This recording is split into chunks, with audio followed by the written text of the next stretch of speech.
welcome to episode 1 of our brand new show, No Fear and No Favour. My name is Mike Gibbons.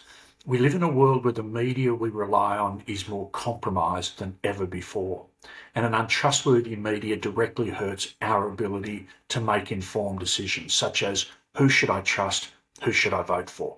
Frankly, I'm pretty fed up with this, so on this show, we will keep it real. And this is why we have the magical golden microphone, the symbol of truth and independence. And on our show, we will give you the facts plus informed opinion on what's really going on in the world. And we're going to do this for you with no fear and no favour.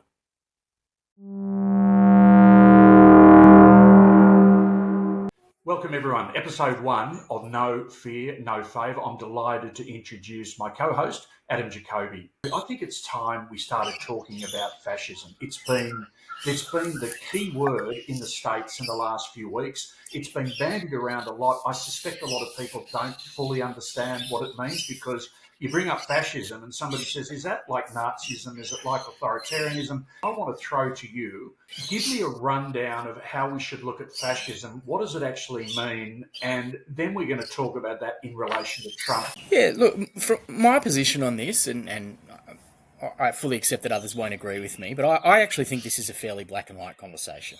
And yes, I agree with you. There are a lot of isms that are thrown around. I think socialism is thrown around and most people don't understand it. Communism is thrown around, and Elon Musk that's his favourite ism. He's calling anybody who wants to shut any speech down of any kind, whether it harms people or not, is a communist.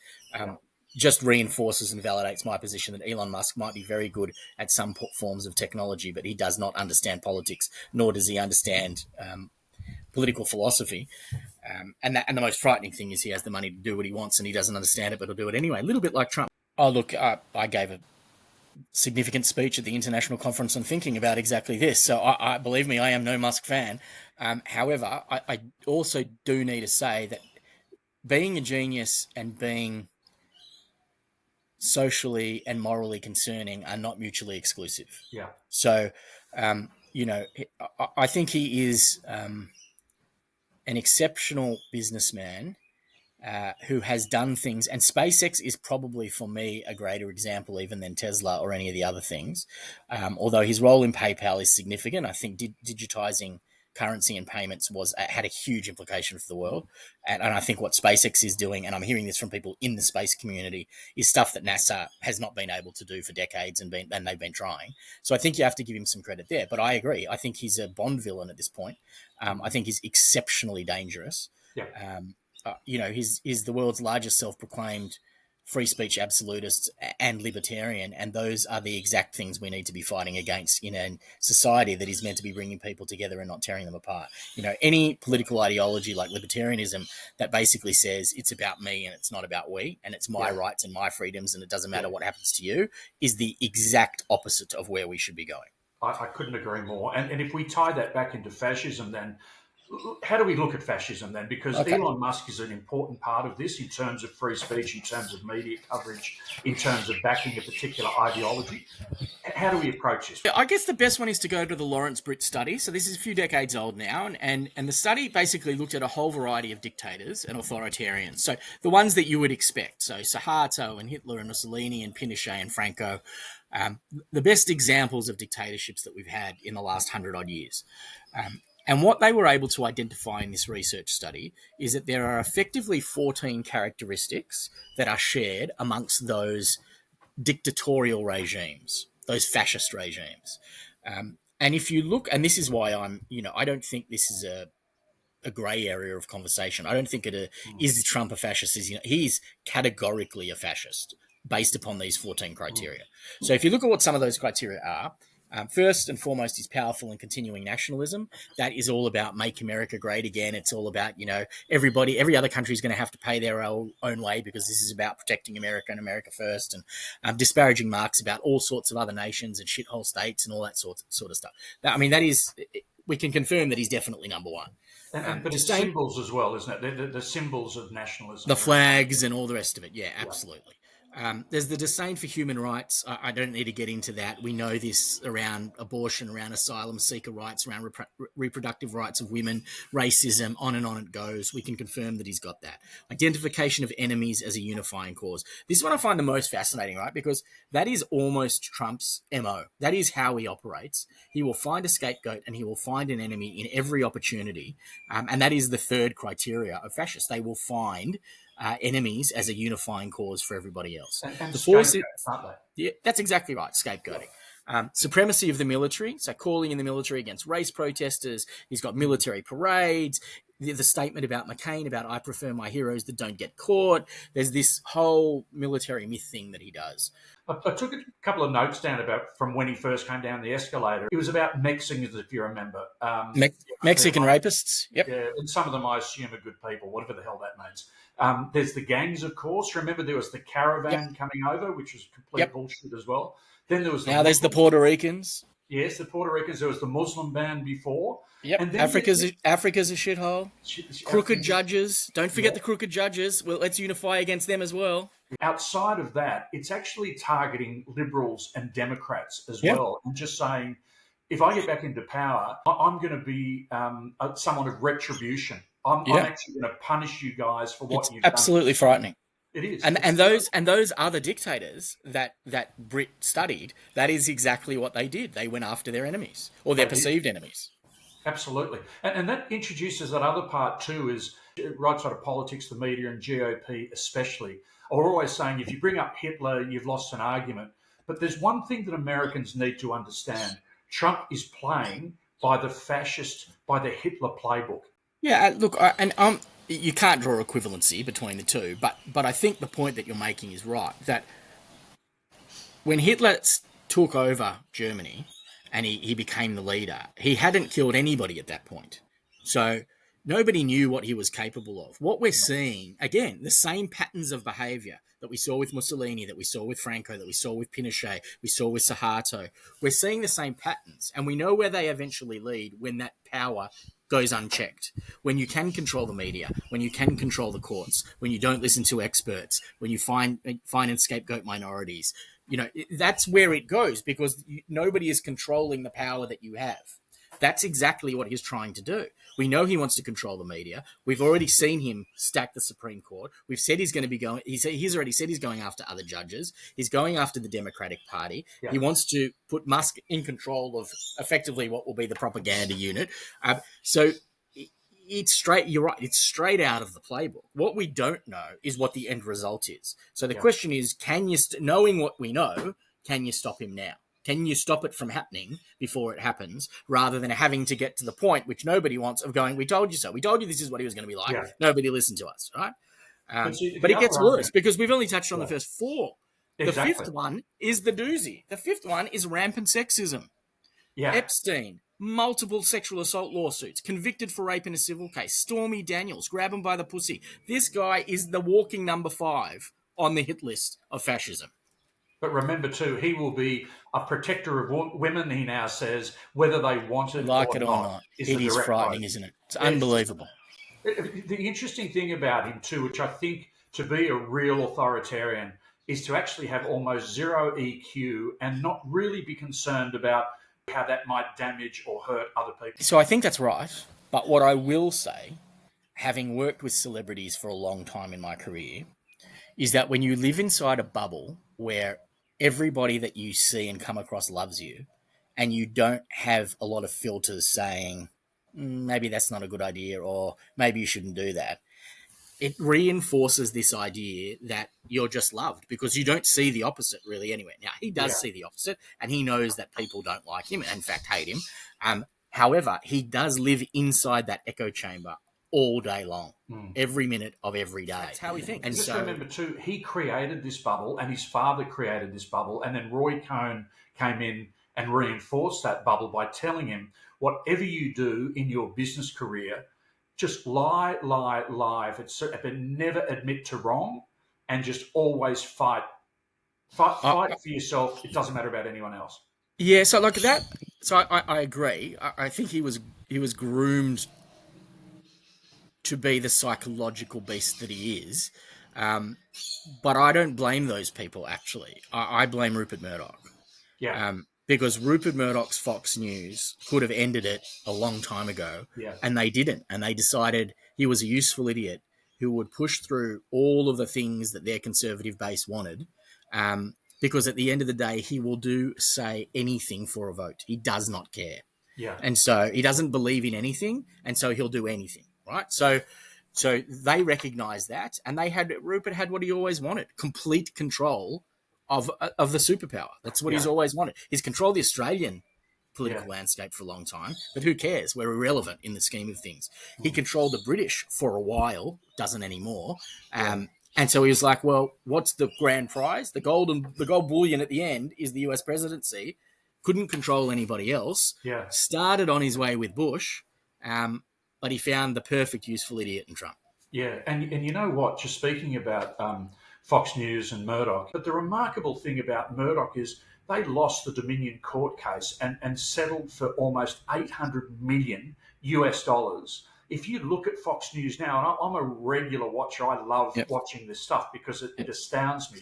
They are still on the Trump train. They are still pro Trump. They know it's all bullshit. They know he's full of shit. They know he's a liar. They know he's dangerous for America, but they have made that conscious decision.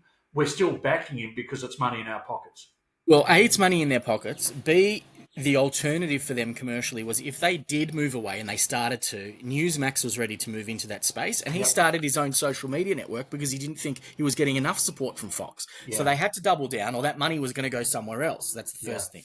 The second thing is they tried to see whether or not they could run any other people on that Republican ticket, primary ticket, and Yeah. nobody came close. Nobody could lay a glove on him. And at that point, they're like, we can't stop it. We may as well get on board because he's going to win anyway Yeah. in terms of the primary, not necessarily the Yeah. election. And so they were making a series of iterative, calculated decisions, which were commercial ones. Which, if you were sitting in the chair and you had a moral compass, you wouldn't make. But they don't have a moral compass. We've seen that over 30 years of business. So they made the decisions that they made for shareholder benefit, Right. which is all about the money.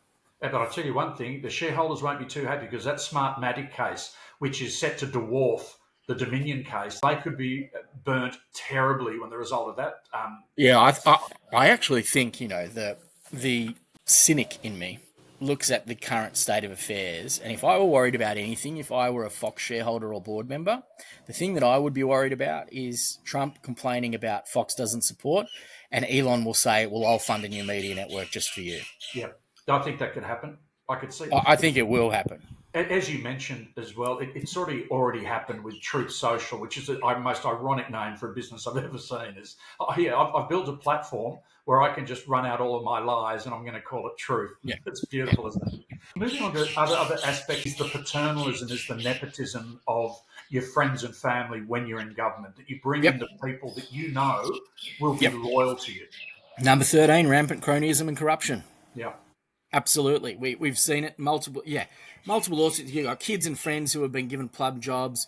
The fact that he's been twice impeached, he's a convicted felon, continues to just get people around him who will support him no matter what, will do whatever he says, keeps firing. My favourite thing about him, actually, well, when I say my favourite, the thing I find most humorous about the idiocy is at the beginning of every announcement of new people he's hired. These are the best. This is the best team. These are the best people. This is the best person you've ever seen. And it is absolutely inevitable that 6 months later they were terrible. They were hopeless. yeah, They were the worst. You yeah, can't believe anything they say. We've just seen it over and over and over and over again. The one I think we should be paying more attention to than we do is 8, which is religion and government intertwined. That's a really yeah, key part of fascism. And we're seeing it with abortion bans. Trump has a Bible in the market at the moment with his own name and brand that he's selling to raise money. His deeply religious appointments to cabinet. yeah. That's a really important one. And then constitutionally, that's critical because there's meant to be separation. And yet what's happening now is that the GOP are trying to bring back, against the Constitution, that separation of state. Yeah, and again, Um, there's real world consequences. There's young women dying because they can't get reproductive health care in state. absolutely. Doctors are saying, "I'm sorry, I can't help you because I could be legally liable. I could Yep. be jailed for this. I could be prosecuted for doing this." It's absolutely disgusting in every way, and we'll Yep. talk about it. We'll talk about it another time, but. I find the whole Trump and religion connection absolutely fascinating, mainly because in America it is the coming together of the two main grifter classes. There's the televangelists and there's the Trump family. And Yeah. they suit each other beautifully. How they do the stuff they do with a straight face amazes me. For the other two that I think we can't get away from before we end the bit on fascism is number 11 and number 14, and they're really important. So 11 is disdain for intellectuals and the arts. We're seeing this absolutely everywhere. We talked about the celebration of ignorance and what is underpinning everything that is the far right GOP now. Um, the descriptor of anybody who disagree with him as the elite. This is a guy who goes, to use George Clooney's descriptor. This is a guy who shits on a gold toilet and he's calling other people elite, right? Yeah, It's so preposterous, it's unbelievable. But yeah, anybody who disagrees is elite. You've got the whole woke thing and the woke agenda, which they love to describe. You've got we don't need advice from experts that Vance said, which I yeah, told you about. The anti-Taylor Swift thing. yeah, Anything that is about pushback, and that's what's been fascinating about this campaign as opposed to the first one when he first got elected, because the first one people didn't really know how bad he was going to be. They just suspected based upon his rhetoric. And there weren't a lot of celebrities who came out. There are a few, but not a lot. Now there are literally everywhere you turn. There's another celebrity who's prepared to stump for Harris. What I'm seeing with him is it's a pushback because he doesn't feel he belongs. Nobody likes him. Nobody really respects him. And so everything is a pushback against that. He was forced out in New York. Nobody in New York liked him for a very short period of time. He was a big deal. Um, and then people realized that he was a bit of a fraudulent prick and he was screwing people out of money and he wasn't yeah, half as smart as he pretended to be and he wasn't yeah, half as rich as he pretended to be. And so and then all of a sudden he got absolutely smashed in the vote in New York and he realized New Yorkers hated him. And then he moved to Florida and he's protected in Florida because that's his base, right? That is hardcore his base. And so for me, there's a little bit of this pushback against all the things that he wants to be, but he's not. yeah. He's not well informed. He's not well liked. He's not No, popular. He's not intellectual. He's not any of those things. yeah, And he hates the fact that he doesn't fit in there because yeah, that's actually where he wanted to be. He wanted to be in that New York intellectual upmarket environment, and he can't be. He doesn't fit it yeah, in any way. And I think a lot of this lean into the middle is exactly about that. It's see, they hate us. And they don't hate the people in the middle of America. They hate Trump, but Trump's going to, again, scapegoat, use fear, project about, find an enemy, and go, it's the elites. It's those people, yeah, those people that you should be fearing. Look, at the 14th, I just want to touch on the 14th. I know that we're time constrained on yeah, this first ep. The 14th is fraudulent elections. Now, ordinarily, this is the one that you start to go, well, hang on a second, when you start looking at people and calling them fascists, hang on, they haven't really had an impact in that space. Well, that's the one now that you can actually lock it in. The pressure on the Georgia election committee to turn over the result. What happened? The big lie, which has been consistent for the last 4 years, yeah, encouraging Russia to hack the Clinton Democratic account. yeah, The scrutineers are now coming in and will be standing in election boxes this election. That is exactly what he tried to do, what he has, what he's been doing. yeah, And the big lie in January 6th he wasn't even good enough to create the fraudulent election. So then he had to try and steal the election because he failed at the first part. yeah. And a lot of people don't realise they did actually create slates of fake electors, and this was the next step. They're actually going to use those fake electors, and they were going to get Mike Pence to certify their votes, not the actual genuine ones. So anybody that says, "Oh, look, this is all talk. He's not really that fascistic," he's already done it. January 6th is the evidence of that. Give me your final take on Trump in terms of fascism. He's a fascist. That's my final take. Yeah. I tell you He, what, I feel like on a show like this, I should argue with you, but he ticks every single box yep. and he's worse. And for those idiots out there that say, stop talking about Hitler, I'd say to you, go and read some bloody history and then do the tick box with Hitler and compare it to Trump But and look at but the playbooks. but here's the thing. Like I don't think we should be comparing him to Hitler or Suharto or any of them, right? I think or Mussolini or Franco. I think what we need to do is acknowledge that the particular flavor of the fascism, so exactly how it manifests when they have power, who they go after, how many they go after, how Yeah, they go after them, yeah, is irrelevant. What's relevant is that there are characteristics that are the same across all of them. And Trump demonstrates every single one of Yeah. those 14 characteristics. That's what matters. We don't know what flavor of disaster is coming if he wins power again. What we know is it's coming. Yeah. And Adam, the funny thing is, he's so bloody stupid, Trump, that he can't even hide it. So when he's asked by one of his lapdogs, Sean Hannity on Fox News, hey, Mr.